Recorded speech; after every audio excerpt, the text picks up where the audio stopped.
Hey guys, I want to talk to you today about something that seems to be on the mind of, well, almost everybody now, but especially teenagers. Something that has come up a lot. Barry and I have a lot of grandkids, and we have worked with a lot of kids, a lot of teenagers at a boys' ranch. And so, one of the things that has come up a lot is that it seems like in this crazy world, one of the things that really bothers a lot of people, a lot of teenagers, and even some older people like me, is sometimes it's really hard to find a good friend, somebody that we can talk to, somebody that we can hang out with, somebody who that we can trust, who's not going to turn on us or bad mouth us, talk bad about us, or hurt our feelings, or lots of different things like that. So that has just come up a lot, and so it was really on my mind this morning. And I really want to address that because I think it's really important. I think one thing that would be really important to say, first of all, before we just look at any of this, is that, the Bible tells us that as we get closer and closer to, the time of Jesus coming, people are going to change. So one of the things that seems to be happening is that a lot of times people who were your friend, now they're not. They've turned on you, and they've become very hateful and don't want to be your friend. Maybe they're telling lies on you or bullying you, or just being hateful. So I think it's important for you to know that that's actually in the Bible, that people will change, people's hearts will change. The Bible says they'll start to wax cold. If you've ever seen a candle, the wax, the what pulls around, there is, when it's wet, it's different than it is when it starts to dry. When it starts to dry, it gets hard. So that's the example that, the Bible actually uses, is that people's hearts, they will start to wax cold. They'll start to get hard. And when they get hard, they'll get hateful and mean and turn on us. And I think it's just important to know that that's a lot of what's happening in the world now. People are starting to turn, and they're changing, and people's hearts are getting harder, and so the world's going to get a little harder, and it's going to get harder to make friends. It's going to get harder to keep a friend, and it's sometimes going to even be hard to be a friend. So, with that being said, I just want to, I'm not going to just preach a big long sermon or anything like that. I just want us to look at a couple things in the Bible because I think it will be helpful. So the first one we're going to look at is in Proverbs. Proverbs is kind of, if you look here, it's kind of in the middle of the Bible. Proverbs was written by King Solomon. Wisest man aside from Jesus who ever lived. And so the Proverbs are, a lot of times it's just a sentence that has a whole lesson in it. So that's good because a lot of times we really don't want to sit and listen to a really long lesson. So Proverbs 18:24, and we're just going to look at that. A man that has friends must show himself friendly, and there is a friend that sticks closer than a brother. So let's go back to the first part of that. A man that has friends must show himself friendly. That kind of sounds like he's saying one thing. He's saying, well, to be a friend, or to have a friend, you have to be a friend.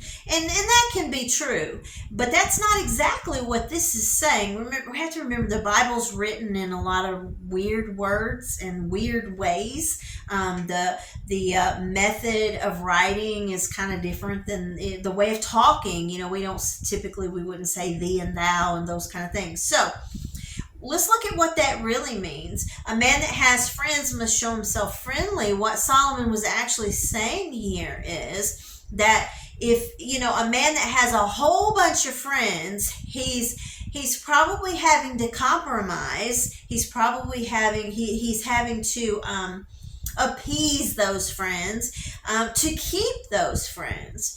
And again, going back on what we were saying a little bit earlier, the condition of the world and the way that people are now, people waxing cold. A lot of times, we'll be tempted maybe to compromise what we believe, or the way we think that we should act, or the things we should or shouldn't do. And, we might compromise just to keep some friends. And so that's kind of what this is talking about. So if you look and you see somebody who has a whole lot of friends, it can mean that they're just a really nice guy.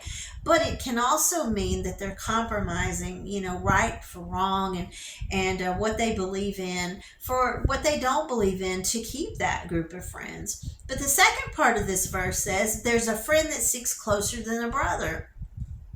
So, and that could mean a couple of different things. If you have a true friend, and by true friend, I mean someone who would absolutely lay their life down for you, who loves you, cares about you, or are you that kind of friend that you would lay down your life, that you would,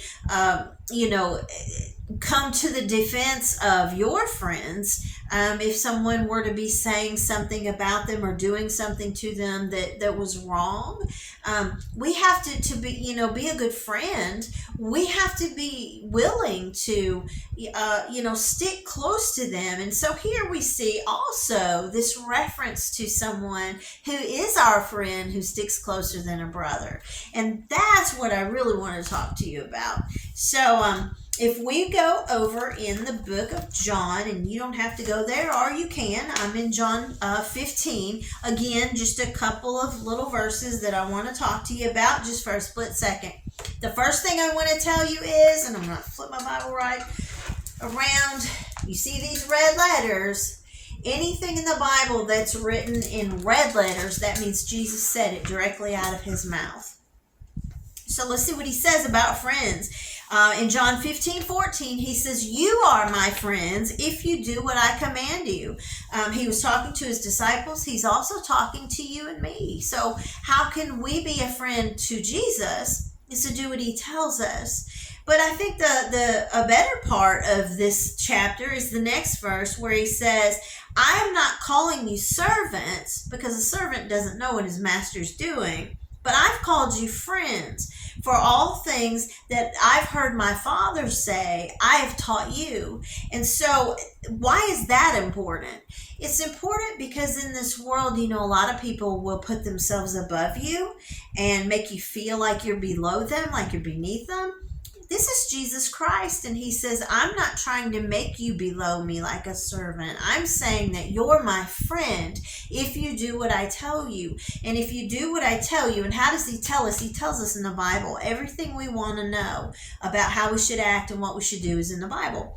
He says, if you do what I tell you in the Bible, then you're my friends and you're not below me. And then I'm going to close with this in verse 13, he says, greater love has no man than this, that he lays down his life for his friends. If we want to be a good friend, then we have to think about our friend. We have to, think about how are they feeling, and what can I do to help them, and what can I do to be a better friend. But they have to be the same with us. They, a good friend is someone who cares about you, and they're not just going to be around whenever maybe they can get something from you. They're going to be around all the time, in the good, the bad, and the ugly. They're going to be your friend, and that's the kind of friend Jesus is. And so I want to close by saying this. If you're out there today and you feel like you don't have any friends, and maybe you're lonely, maybe you just want somebody to talk to, somebody to, share your life with, or maybe you've got problems and you wish that you could just tell somebody.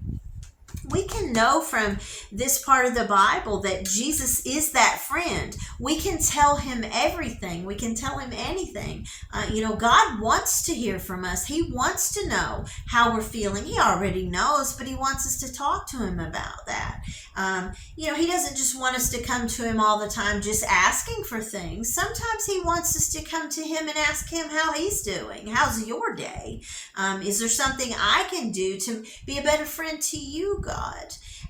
And then, to ask him, how can I be a better friend to my friends? And, can you point out to me, God, which one of these people really are my friends and which ones maybe aren't the best people for me to be hanging out with right now? So, if you need a friend, remember this: Jesus Christ is the greatest friend. He is the friend that laid down his life for you. He is the friend who sticks closer than a brother. No matter how many friends you might have and how wonderful they may be, you cannot have a friend on this earth that's a greater friend than Jesus. And that's a good thing for us to know today, is that as the world gets a lot worse every day, that we can know that Jesus is our friend. I guess the question is, are we a friend to Jesus? Because if we're not a friend to Jesus, we can't be a friend to other people. So keep that in mind.